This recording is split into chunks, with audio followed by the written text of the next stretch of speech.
क्या एक इंसान का 18 दिन अंतरिक्ष में बिताना उसे देश के सबसे बड़े वीरता सम्मान का हकदार बना सकता है? जरा सोचिए, धरती से 400 किलोमीटर ऊपर जीरो ग्रेविटी में मौत और मिशन के बीच सिर्फ एक पतली सी दीवार होती है। यही वजह है कि आज हर जगह ग्रुप कैप्टन शुभांशु शुक्ला की चर्चा हो रही है। खबर आ रही है कि इस गणतंत्र दिवस पर उन्हें देश के सर्वोच्च शांतिकाल वीरता पुरस्कार अशोक चक्र से सम्मानित किया जा सकता है। लेकिन सवाल यह है कि एक अंतरिक्ष मिशन के लिए अशोक चक्र ही क्यों? और शुभांशु शुक्ला ने अंतरिक्ष में उन 18 दिनों में ऐसा क्या किया जिसने भारत का सिर गर्व से ऊंचा कर दिया? आज के इस वीडियो में हम इसी ऐतिहासिक सफर की परतें खोलेंगे। सबसे पहले बात करते हैं उस मिशन की जिसने इतिहास रच दिया। जून 2025 में ग्रुप कैप्टन शुभांशु शुक्ला ने एक्सियम 4 मिशन के तहत इंटरनेशनल स्पेस स्टेशन यानी ISS के लिए उड़ान भरी थी। वे विंग कमांडर राकेश शर्मा के बाद अंतरिक्ष में जाने वाले दूसरे भारतीय और ISS पर कदम रखने वाले पहले भारतीय बने। अब यहाँ समझने वाली बात यह है कि ये सिर्फ एक सैर सपाटा नहीं था, ये भारत के गगनयान मिशन की एक मजबूत नींव थी। पुष्टि हुई जानकारी ये है कि शुभांशु ने वहां 18 दिन बिताए और इस दौरान उन्होंने कई ऐसे साइंटिफिक एक्सपेरिमेंट्स किए जो भविष्य में भारत के अपने अंतरिक्ष यात्रियों के लिए जीवन रक्षक साबित होंगे।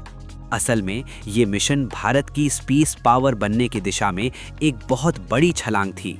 अब आपके मन में ये सवाल आ रहा होगा कि क्या अंतरिक्ष में जाना वीरता की श्रेणी में आता है? इसका बैकग्राउंड ये है कि अशोक चक्र आमतौर पर उन सैनिकों को दिया जाता है जिन्होंने युद्ध के मैदान से बाहर अदम्य साहस दिखाया हो। लेकिन अंतरिक्ष मिशन भी किसी युद्ध क्षेत्र से कम चुनौतीपूर्ण नहीं होता। रॉकेट लॉन्च के दौरान शरीर पर पड़ने वाला भयानक दबाव, फिर जीरो ग्रेविटी में शरीर का बदलता व्यवहार और किसी भी तकनीकी खराबी की स्थिति में जान जाने का 100% जोखिम, ये सब एक अलग स्तर की बहादुरी की मांग करता है। रिपोर्ट्स के मुताबिक शुभांशु शुक्ला ने जिस शांति और अनुशासन के साथ ISS पर जटिल प्रयोगों को अंजाम दिया, वो भारतीय वायुसेना के सर्वोत्तम मूल्यों को दर्शाता है। यहीं पर असली ट्विस्ट आता है। ये सम्मान सिर्फ एक व्यक्ति का नहीं, बल्कि भारत की नई वैज्ञानिक वीरता का है। दोस्तों, आपकी राय क्या है? क्या आपको लगता है कि अंतरिक्ष यात्रियों को भी गैलेंट्री अवार्ड्स मिलने चाहिए? कमेंट्स में जरूर बताइए।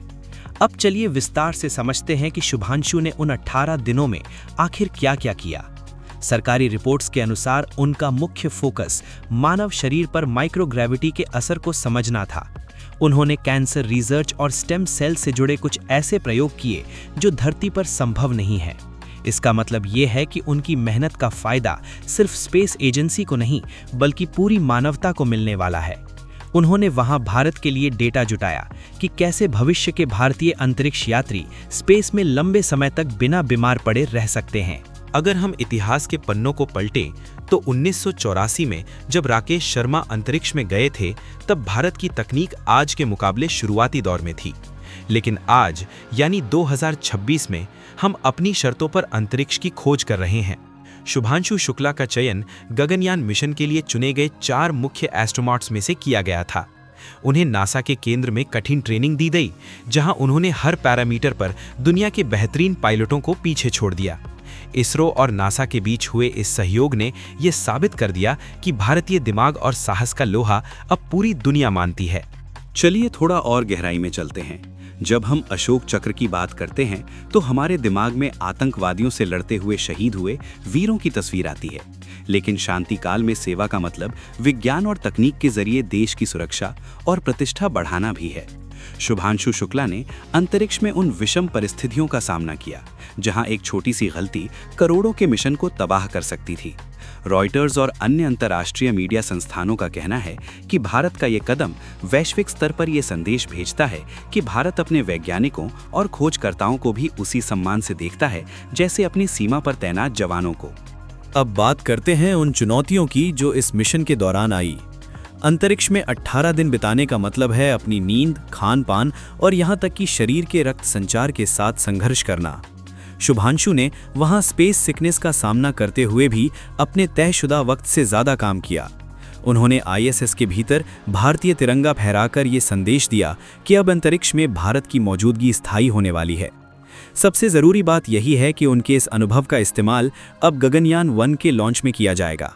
डेटा और तुलना की बात करें तो शुभांशु का आईएसएस पर बिताया गया समय भारत के लिए पिछले 40 सालों के किसी भी स्पेस मिशन से ज़्यादा डेटा रिच रहा है।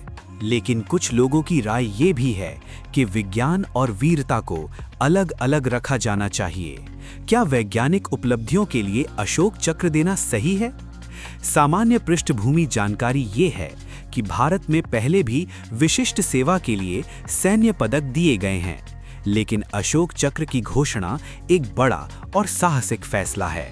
ये दिखाता है कि भारत अब अंतरिक्ष को अपनी रणनीतिक शक्ति यानी स्ट्रेटेजिक पावर का हिस्सा मानता है।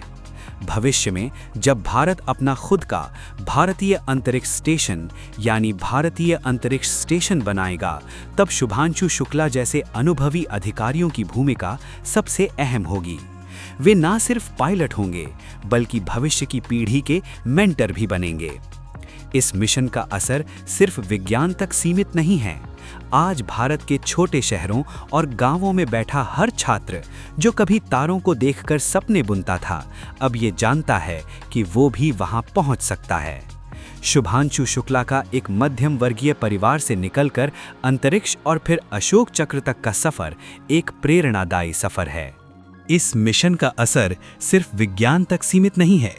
आज भारत के छोटे शहरों और गांवों में बैठा हर छात्र जो कभी तारों को देखकर सपने बुनता था, अब ये जानता है कि वो भी वहां पहुंच सकता है।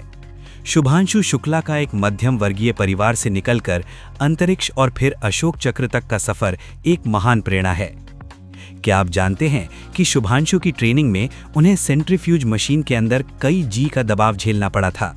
ये इतना असहनीय होता है कि सामान्य इंसान बेहोश हो जाए, लेकिन एक फाइटर पायलट की ट्रेनिंग और एक अंतरिक्ष यात्री के धैर्य ने उन्हें आज इस मुकाम पर पहुंचाया है।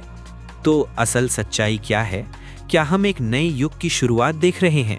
जी हाँ, अगले कुछ महीनों में हम गगनयान के कई मानव रहित मिशन देखेंगे और फिर अंततः 2026 के अंत तक या 2027 की शुरुआत में भारतीय अपनी जमीन से अपने रॉकेट में बैठकर अंतरिक्ष जाएंगे।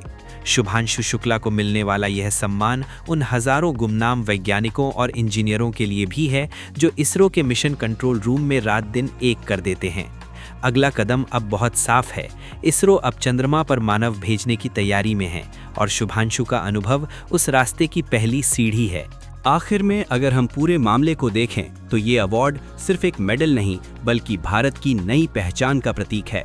वो भारत जो अब सिर्फ दुनिया को देखता नहीं बल्कि दुनिया को रास्ता दिखाता है। शुभांशु शुक्ला ने 18 दिन अंतरिक्ष में रहकर वो सम्मान कमाया है जो उन्हें इतिहास की किताबों में अमर कर देगा। आपको ये वीडियो कैसा लगा? क्या हमें विज्ञान और सेना के ऐसे तालमेल पर और वीडियो बनाने चाहिए? हमें ज़रूर बताइएगा। इस गौरवपूर्ण यात्रा में हमारे साथ जुड़ने के लिए शुक्रिया। जय हिंद। एक बात तो तय है, अब भारत का तिरंगा सिर्फ जमीन पर नहीं, सितारों के बीच भी पूरी शान से लहरा रहा है।